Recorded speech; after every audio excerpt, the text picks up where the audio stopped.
Some of you watching might be having the best moment of your life, while others are barely holding on. But here's the question. What if your season isn't a mistake? What if it's God's design?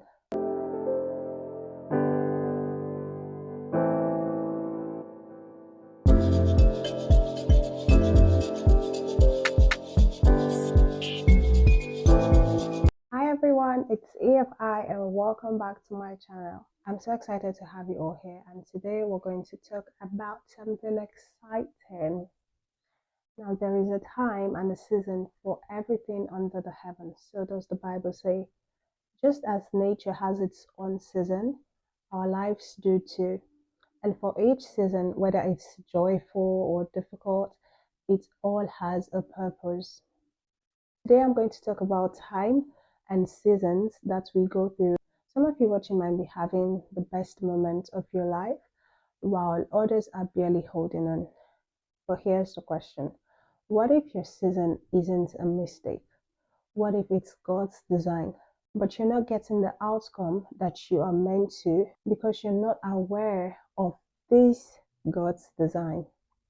So today I've defined and I've deduced 4 seasons that we go through. This would help you as a guidance to know what season you're in and what to do and to make the most out of it. But before we go into talking about the seasons, I want to let you know that time is one thing that once gone, it can't be gotten back. And when you know how much difference that can be made in your life by what you spend your time on, then you'll be quite selective about what takes up your time. Now let's go to the seasons.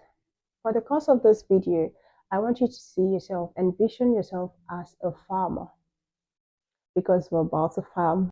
And these 4 seasons are rotational. They go in circle. Whatever you do in the first season, it shows at the rest of the seasons. So the first season I'm going to be talking about is the grooming season. This is a season where we are open to make a change in our life. This is a season where we can take a step and make decisions and preparations of what we want to grow, of what we want to sow. Remember, I said we are farmers, right? So this is the season where you decide, what seed do I want to plant? What animal do I want to rear? What do I want to do at this point? What am I starting over? What am I changing about myself? And you make preparations about it. So first you decide the seed, you plan on how you're going to grow that seed, and then you prepare for that. This is a new beginning. This is a chance to make change in your life. How do you know if it's time for you to grow? When you're not satisfied about something going on in your life, be it your finances, your relationship, your career, your environment, health, this is where you start grooming. It's a season where God has given us the control by giving us the chance to make a choice, to make the decision ourselves and saying, okay, I don't like this situation anymore, and saying, okay, I want to leave this situation. Okay, I want to become better. Okay, I want to grow. Okay, I want to change. I want to leave all of this past behaviors, past environment, past life, and move further and move forward. It is time for something new. This is the season where you start to grow that seed. This is the season where you decide, this is what I am going to groom. You make the decision, okay, I need to be on healthy diet, and then you make a plan. You create a new plan for yourself, weekly, monthly, and then you set up reminders for exercises, to drink water. Those are preparations. These are things you do in your grooming season. It is where you are meant to take the step yourself. And one thing about the grooming season is you would get signs from God, and you would get the urge from your environment, from the things happening around you, from the energy around you. It might not be saying, oh, you need to move, you need to move. It might be something distressing, probably, or something tiring.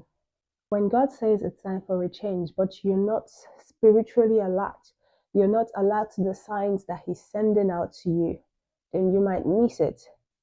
So it's important that you know what season you are in. It's important to know when it's time for you to make a change. It's important for you to know when God is telling you, is saying to you, okay, we've got to move to take you to the next phase.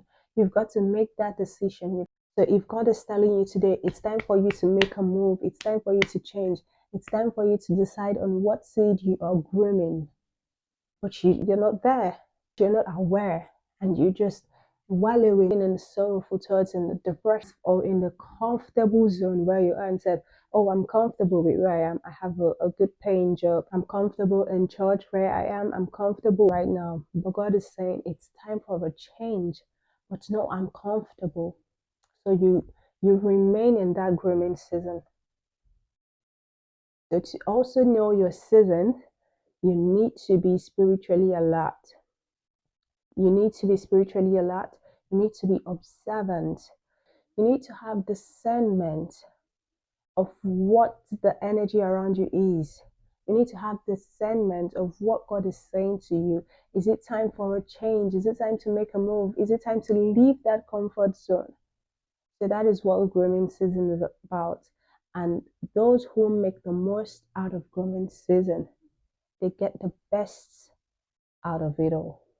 So make the most of your grooming season. Pick the best seed to grow. I'm not talking about farming or livestock farming. Implement these into your life. What seed are you grooming? What decision are you making today for a change? What are you making plans for and preparations for it to grow? So the second season would be the sowing season. So sowing season is where you take that seed that you have groomed, that you have prepared, that you have brushed off, that you have picked out during the grooming season, and you put it in that land. So in the sowing season, you start putting those seeds right into the ground. You start watering them, you start making moves for them to grow. You've picked out the seed, now it's time to plant it. You start watering it, you do things that is required for that seed to grow. You know, you've done the research during the grooming season. You know, okay, this is what you have to do. 3 days, 4 days, 5 days, this is what you have to do every day for this seed to grow in a good condition. And in sowing season, the amount of effort and action that you take would determine the results that you get. So you need to make sure that you're putting in all of the efforts that you can and adding and topping that up with the grace of God for that seed to grow. What are seeds that you can grow? You might grow seeds about your health. You might grow seeds about your character, about your behavior, about becoming better. You might start changing your habits. You might start changing your schedule, being a better articulated person. You might start being a person who communicates properly, clearly. You know, those are seeds you can grow. You're changing your reading habits, you're changing your understanding, the way you view things and understand things, you're changing the way you resonate with people, you're changing your characters, you're changing your wardrobe. Yeah, that is also sowing season. Changing your circle of friends, your environment, that is sowing season. You're taking actions in this season. The point where we were writing down the goals and the dreams and the plans, we've passed that season. This time is where we take action. This time is where we make a move. This time is when we do those things that we've written down during our last season. This is where you take action. You make a move. Or during the grooming season, did you write that you're going to be better? You're going to build a better relationship with God. This is time you start showing up every morning, afternoon, night. Every day you don't miss that set time that you spend with God. Take the degree. This is where you take the courses. This is where you take that skill. You learn that skill that you need to get advanced in that role. This is time for action. Action mode, it's sowing season. Sowing season, it's time for action. It's time for you to take action. So take action today. put in your best effort and top it up with the grace of God. And I bet you that your result would be wonderful, would be awesome. And the third season would be the waiting season. Season is one that carries a lot, right? Because you've done the grooming, you've sowed that seed. Now it's time for you to wait and see if the seeds grow. But the waiting season is not to wait and see if it grows. It is for you to wait and watch it and take care of it and nurture it to make sure that it yields a great result.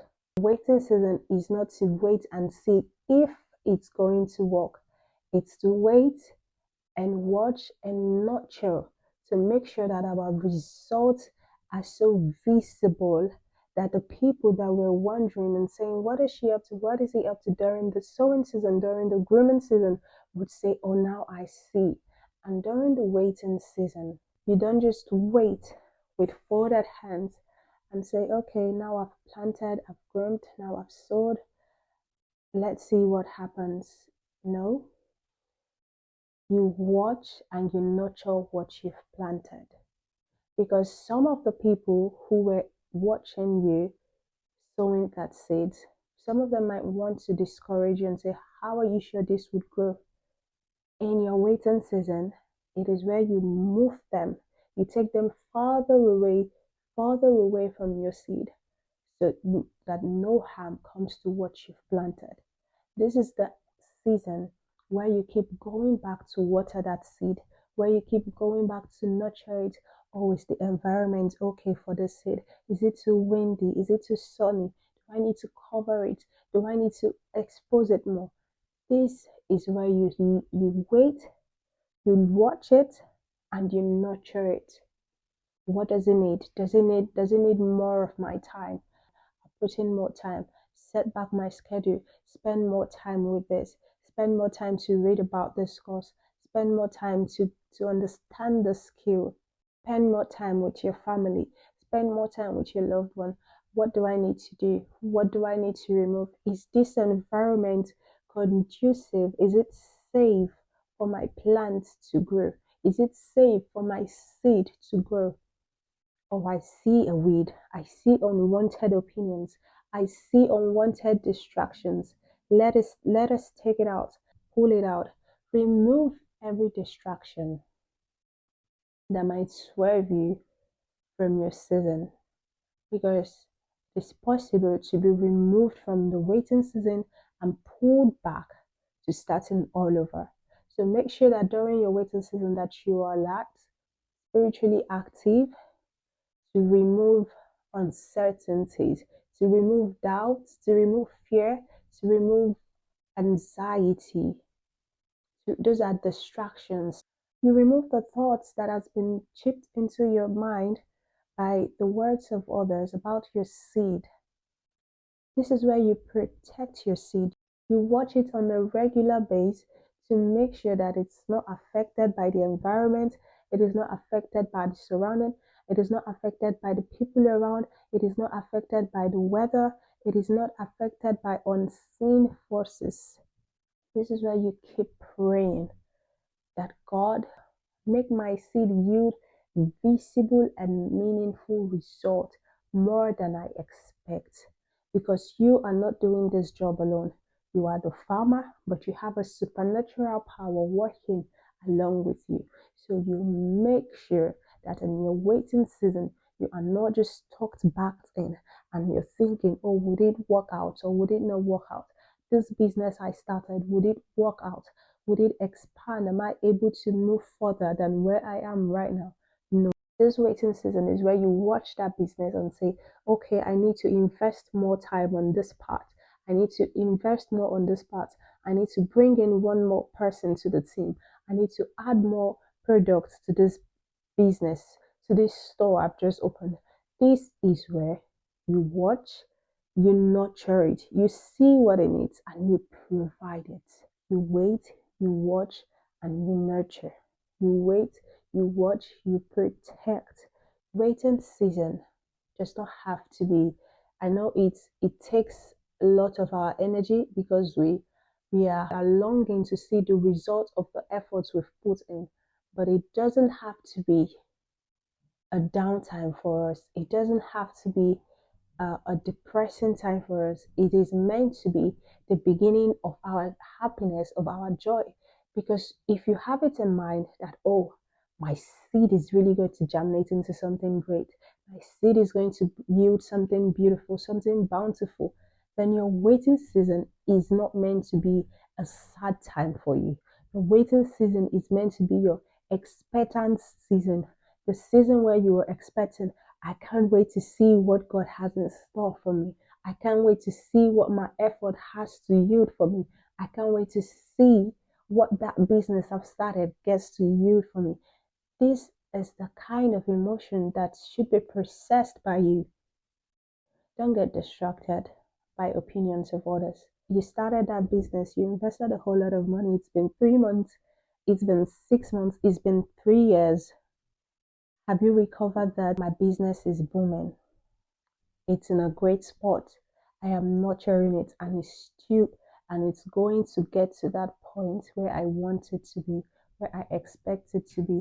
You shun, you remove every unwanted opinion. We don't want to instill fear and doubt.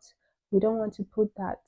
It's our expected season, so we do not need negative energies attached to it.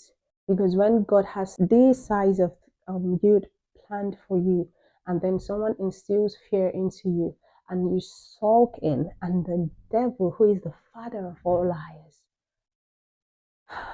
goes to open his mouth or her mouth to say, look at your child that you were going to give this to. She doesn't even have faith that you can do that. She doesn't even have faith that you can do up to that. Now you reduce the quality of the yield you were meant to get because you allowed fear in, because you allowed opinions suppress your expectant season. So take charge of your waiting season and make sure that you do not get entangled and mixed up with negative emotions. And our last season would be the harvest season. Like trees planted by the riverside that will bring forth fruit at its own season. Come on. If you have groomed properly, if you have made the plans, you've prepared, and you sowed rightfully, you took the action, you put in all of the effort, and in your waiting season, you were making sure to nurture the seed, you were making sure to nurture this plant, to take care of it, to remove the weeds, to give it more water, more nutrients. Your harvest season is here. This is where you yield all that you have sown, or we reap what we've sown. This is where you reap what you have sown. This is where the effort you've put and the actions you've taken shows forth. This is where it comes evidently. This is where it becomes visible. Did you put in enough effort? Did you put in enough work? This is where the results are visible to everyone to see. This is where everything comes to play. Did you give it your best while getting that degree? How are the grades? What moves are you making with that degree? This is where the results are visible. This is your harvest season. It is the joyful moment where you are living in that answered prayers. Yes, because you've been praying all this while you were grooming, while you were sowing, while you were waiting. This is where you reap what you've sowed, and we shall all reap and joy in the name of Jesus. Amen. So, if you know the seasons that you are in, it helps you know what to do so you do not miss the mark, so you do not miss that time that God has set for that thing to happen in your life. That is why it's important you invest your time doing the right things at the right time so you do not miss these seasons or you do not skip or miss a step. It doesn't matter how long the day of your harvest would take to come, as long as you have put in the right measures for your seed to grow. And then believe that definitely your time of harvest would surface. It will be magnificent to all who hears and sees. Amen.